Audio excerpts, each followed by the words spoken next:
Hello and welcome to The Last Word. What do the recent ceasefire violations and the brutal beheading of an Indian Jawan indicate, and how should we respond to these developments? Those are the key questions tonight. My guests are former Army Chief General Nirmal Chandra Vij, former Foreign Secretary Kanwal Sibal, and from Pakistan, former Army General and former Secretary Defence Production, Lieutenant General Talat Masood. General Vij, let's start with the incident that happened on the LOC yesterday, when 2 Indian soldiers were killed and their bodies badly mutilated. How do you respond to the Pakistan Foreign Minister's claim that Pakistan isn't involved? Karan, this is a part and parcel of their very well-crafted strategy of abetting infiltration across the line of control. This has gone on for many years, and we've been saying that, and that is a point which is well known to everyone. This is also a continuation of that particular effort, and there should be no doubt on it. And the killing of our soldiers has been inside our territory by about 600 meters, the line of control. It's very interesting. So whatever they are saying is not correct. General Vij, it's very interesting that you began by saying that this is part and parcel of the strategy that Pakistan pursues to infiltrate Indian borders and to push jihadis through. Given that General Patnaik, the Northern Army commander, has confirmed that this incident happened during very dense fog conditions, and given, as you yourself know, that ceasefire violations are often used to push infiltrators across, can we completely rule out the possibility that jihadi militants might be responsible for this brutal killing and beheading? No, there is no possibility. 29 Baluch has already been identified, number one. And number two, this is no idea they are getting involved with our soldiers. They will like to go through our area and get into the Kashmir Valley, rather than getting stuck in a firefight with us or in a physical action with us.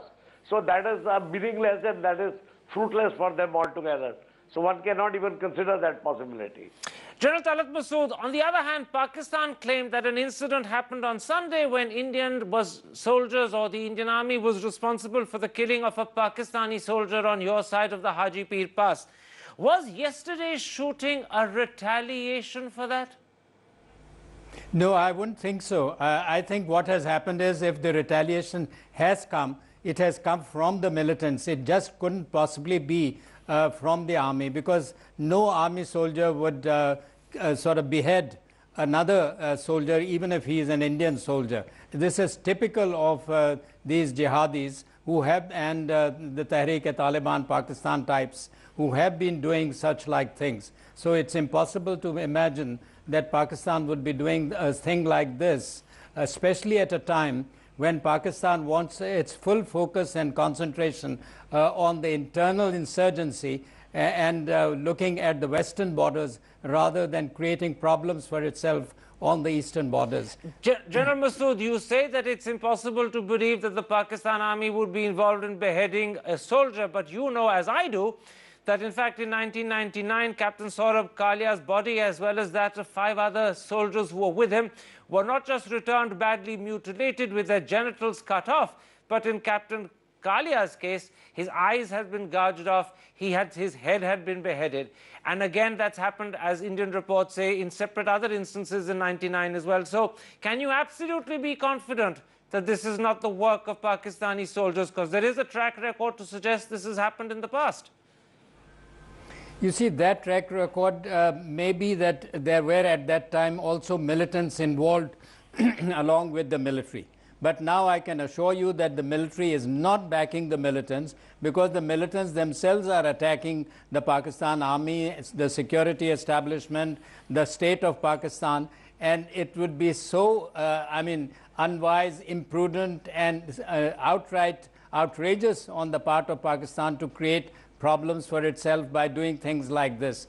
I just can't imagine this. So I think we have to really look at all facts. I'm not saying that what you are saying is absolutely incorrect or anything like that. But what I would like is a much more, in an atmosphere of much greater calm and sobriety that we truly look at these two incidents that have occurred and then objectively try to find answers to these rather than get so emotional as the Indian media has and create a hype which undermines all the good effort that has been that has taken place over the last few months.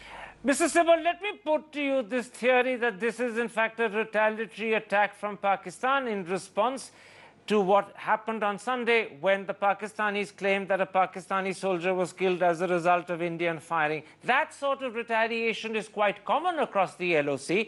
It's not the first time it's happened repeatedly since 2003. So can you be absolutely certain this is not part of just retaliatory action and not therefore part of some greater strategy on Pakistan's part? No, I have no problem with this, because if you have merely a ceasefire and you have soldiers on both sides of the border and there are inherent tensions in the relationship, these incidents will occur. You can probably never have a perfect ceasefire. Some local commanders can take the initiative, egged on or incited by what local developments on the ground. I don't think that's the issue. If the Indian soldiers violated the ceasefire and killed some Pakistani soldiers, and in return the Pakistanis fired at Indian soldiers and killed them, I have no problem with this. The problem is with mutilation. That's where a certain kind of message is being sent to us, especially in the background of all the fuss that was created in India recently about what happened to Lieutenant Saurabh Kalia. And the very passionate public response on this. The Pakistani, whoever is responsible for this, is cocking a snook at Indian public opinion and in Indian decision makers and Indian army that they don't care two hoots for the sentiments of the people here, and they will do it again if they get a chance, because it's part and parcel of their mindset as to how they should treat the Hindu Indian soldier. That's the problem. Let me put that particular point to General Vij. General Vij, you heard a moment ago General Tariq Masood, a former soldier with the Pakistan Army, a lieutenant general who has much the same military attitude as soldiers and officers on our side. And he says to me, and you've heard him, that the Pakistan Army would never dream of beheading a soldier. Do you therefore completely rule out the possibility that jihadis have done it? I put it to you again because General Masood is convinced this may well be jihadi action. He believes it's part and parcel of how jihadis behave. Or do you think that is just an excuse for a terrible misdemeanor on the part of the army? Well, Karan, I will not agree with that at all, for the simple reason that I was the DGMO during the Kargil operations, and throughout my discussion with my counterpart, he never even once accepted that the Pakistan regular army is involved in that operation, where there was 2, 4, 5, 6, 7, and 11 NLI battalions were involved. So these denials are part and parcel of their normal process. And as a matter of fact, when I met him at Wagah, when the pull-out plan was being worked out, I gave him a bundle of documents containing an evidence of the involvement of their soldiers. And even then he said that, no, these are not our soldiers. But then how come that for the infiltration, the jihadis were not under their control, but for the withdrawal, they were working out as per their plans? So I don't get taken in by these denials. General Tariq Masood, there is a very good point being made there by General Vij, who, as you heard, was DGMO during the Kargil operation. He then went on to become army chief. When Kargil happened, Pakistan denied that there was any military involvement. We now know for sure, and in fact, oddly enough, General Musharraf's own autobiography confirmed it, that there was Pakistani military involvement. And yet Pakistan in '99 denied it. Do you think this time round we are seeing a repeat that Pakistan is denying the involvement of its soldiers, because now that it's been discovered and there is appalling reaction in India, the army in Pakistan feels it simply can't admit that it was involved in something as brutal as a beheading and has to deny it? Karan, actually when the Kargil took place, I was one of the first Pakistanis to say that the Pakistan military was involved. And this I said to the BBC because I thought that the Pakistan army was involved. And it was wrong on their part not to say that they weren't, because well, if they had done a thing, it could have possibly not been hidden anyway. So I think you should go by what I had said at that time. I am not responsible for what the Pakistan Army was saying, because they thought that they were being very clever. But this time it's a situation is completely different. They've had an experience of using these militants, these proxies, crossing the line, and they have realized that they have gained nothing out of it. So they are looking for a political solution. They need peace with India. They need to focus fully on their internal problems. And I think the army is on board as far as this policy is concerned. So I'm rather surprised that Indians are continue to insist without bringing the Pakistanis into it. Why didn't the DGMO hotline used at that time? Why? I don't understand. Has it been used since? Well, yes, I can confirm to you that, in fact, the Indian Foreign Office spokesman has said publicly that the two DGMOs have spoken to each other. There were even reports today, but I can't confirm that they're accurate, that they may even have met, but I'm not sure of that. Let me put the point that was made by General Masood to you, Mr. Sibal. As he points out, it simply doesn't make sense for the Pakistan Army to be itself involved in this sort of brutal beheading, because after all, this happens at a time when the relationship between the two countries is actually improving.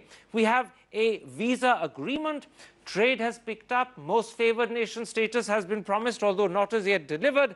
You've had cricket matches that have just ended last week, and there are even a few favorable developments in terms of the trial of the 2611 accused. So given all of that, does it make sense that the Pakistan Army would actually indulge in an act that they know would be extremely badly received and would almost destroy the improving relationship? Well, there are various ways of looking at this. One is that there are several power centers in Pakistan. The army and the security forces constitute probably the most powerful power center in the country. Now, if you were somebody to tell me that it's the Pakistani army chief who has planned this, I would say I doubt it. But there are elements probably within the armed forces and local commanders and the soldiers who think differently about relations with India, because they have been brought up for the last 6 decades, 6.5 decades, on looking India as an enemy, as the greatest security threat to Pakistan, and there's this religious element that has been introduced into their attitude towards India, this jihadi element. And there is all this truck with the jihadi forces. You have, for example,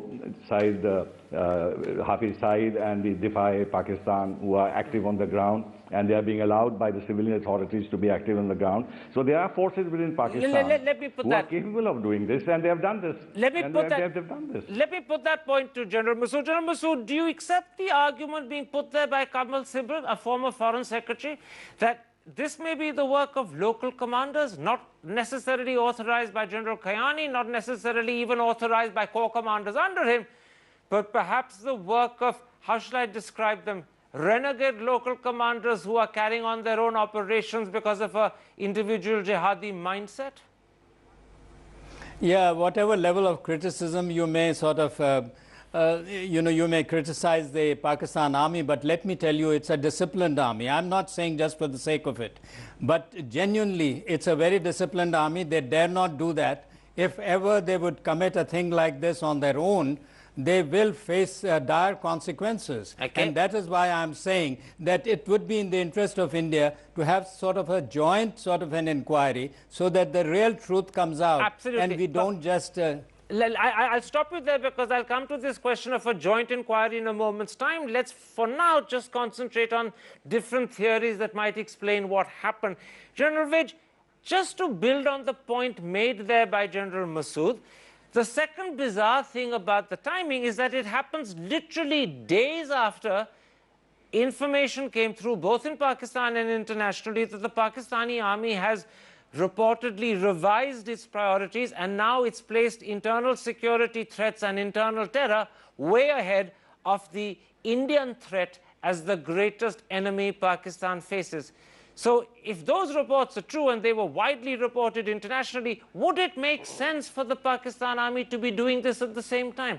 And so I put it to you again, are we sure that this might not be, as Kamal Sibal says, renegade local commanders almost operating in defiance of the Pakistan army? No, Mr. Thapa, This infiltration has been taking place over the entire year, and as a matter of fact, over 100 people to 120 people have infiltrated inside the territory. I am a professional soldier and I know equally well that the defenses on both sides of the line of control are thickly held. And you mean to say, or anybody else can imagine, that the infiltrators or the jihadis are crossing two lines of defenses, one on the Pakistani side, then infiltrating on our side, and they are going through. True. I will not accept it. Okay. General Talib Masood just mentioned that they are a professional army. I agree with it. And they won't be allowing these infiltrators to pass through their line without their connivance. And so I don't agree with that theory. And so the corollary is that if infiltrators are passing through their lines, then it is with their connivance, and therefore the Pakistani army has to accept responsibility. Let's take a break at that point and come back and ask the question that General Masood raised a moment ago, an issue that was in fact mentioned by Pakistan Foreign Minister in an interview to this channel. Since India disputes Pakistan's response, and since India will not accept that Pakistan is correct in saying it isn't involved, what about the question of allowing a third party to inquire? Does that make sense? Or is that simply clever politics from Pakistan's side? That's this discussion in a moment's time. See you after the break.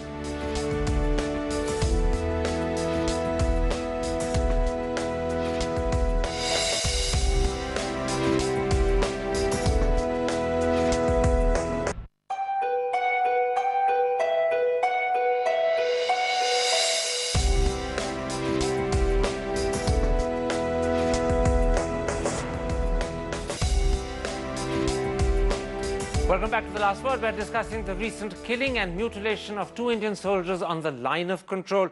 Kamal Sibal, Pakistan's Foreign Minister Hina Rabani Khar has suggested in an interview to this channel that since India won't accept Pakistan's claim that Pakistan wasn't involved, the two countries should agree on a third-party inquiry, perhaps even by the United Nations observer mission on the LOC itself. How do you respond to that? Well, you know, I find this statement very unsatisfactory because I can't for a moment believe that the government of India has any interest in propagating a lie, saying that the Indian soldiers have been mutilated, because that's the issue. Because the government of India itself has invested so much in the peace process with Pakistan, and it doesn't make any sense when they have allowed the cricket matches to be played with Pakistan to come out with this story, and the foreign minister said that it was very inhuman what has been done. Now, the Pakistani foreign minister says that the incident didn't take place, Pakistan was not involved, and she's appalled that such allegations are being made by the Indian side. And it's the same lady who, when S.M. Krishna went to Pakistan, had said that she's surprised that India is still raising the issue of terrorism because it's not an issue anymore. Okay. And Rahman Malik, when he comes here, says that, look, Ansari was an Indian agent. Now, what I mean is that this denial and this non-acceptance of any responsibility for such actions is part and parcel of the way Pakistan deals with this. Now they also want to internationalize the issue. They know that Mogib has no locus standi. In fact, at one moment, Kofi Annan wanted to get rid of Mogib. Now they're playing clever politics, as you said, by suggesting let Mogib get involved so that they find a role, and therefore they can continue to stay on. Therefore, the UN gets involved in the process. Let me put that point to General Masood. General Masood, the fear, as you heard Kamal Sibal express, is that if India were to accept your foreign minister's offer of third-party inquiry, that this is actually a clever backdoor method of internationalizing what is essentially a bilateral issue between the two countries. Is that the intention? Is that what your government is trying to, how shall I put it, sneakily suggest? Well, I mean, I don't think so, because as you are aware, Pakistan is trying to settle the Kashmir issue bilaterally, although there has been absolutely no progress, neither on Kashmir, nor on Siachen, nor on Sar Creek, nor on even on water. So that is not really the issue. At the moment is that when one party says something else and the other party is not prepared to accept that, then there has to be some sort of a neutral, party which should give an objective sort of a, come out with some, opinion of theirs, which is neutral. So this is what all they are saying. Okay. I think it is a very fair demand, because, and I also want to inject here one thing, that why is it that India is not talking about the Sunday incident at all, as though they are absolutely innocent? Well, that's a fair point for you to make. Very quickly, given General Vij that India doesn't accept Pakistan's denial, on the other hand, India does believe something has happened and it wants accountability. What do you think is the way of resolving this impasse between the two countries? A quick answer, sir. No, it's a ploy on Pakistan's part to draw the attention and focus towards Kashmir, and involving others is only an effort in that direction. And that is exactly their policy, to get the world attention in this direction and get them drawn into this bilateral conflict. All right, so this is I don't politics. accept it. This is politics within politics, as you put it, General Vij. I'm afraid we're going to have to leave the discussion there. My thanks to General Masood for joining us from Karachi. My thanks also to General Vij and Kamal Sibal. And if you have been, thanks for watching. Goodbye. Good night.